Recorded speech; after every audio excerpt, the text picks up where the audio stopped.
উত্তর ২৪ পরগনার বসিরহাট মহকুমার হিঙ্গলগঞ্জ বিধানসভার দুলদুলি অঞ্চলের কোটাবাড়ি এলাকায় অনুষ্ঠিত হল বিজেপির জনসংযোগ ও সদস্যতা অভিযান।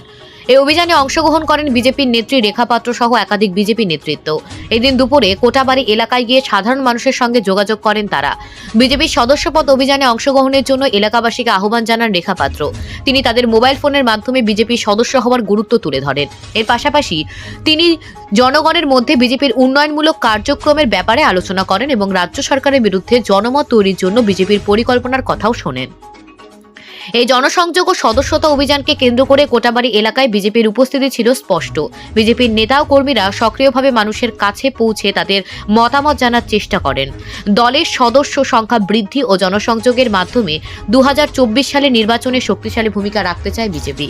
Bureau report, news prime Times. আমরা তো কোর্টের উপরে আমরা মহামান্য হাইকোর্টের উপরে পুরো আস্থা রেখেছি এবং আমরা আশাবাদী যে অন্যায়ভাবে ভোটটা হয়েছে আমাদের পক্ষে রায়টা আসবে, এটা আমরা আশাবাদী। আর আমরা সেই আশাতেই আছি। জানুয়ারি 15 তারিখের দিকেই তাকিয়ে আমরা বসে আছি।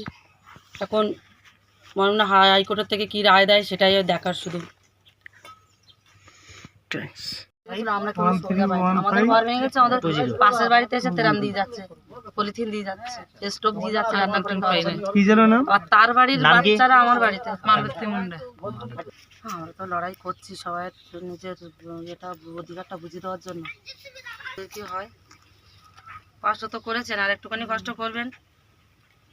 অনেক স্কুলে পাঠশালায় কোথায় কোথায় গেছি, আর এখন সব বিচ্ছিন্ন হয়ে গেছে। হঠাৎ দেখা হলো,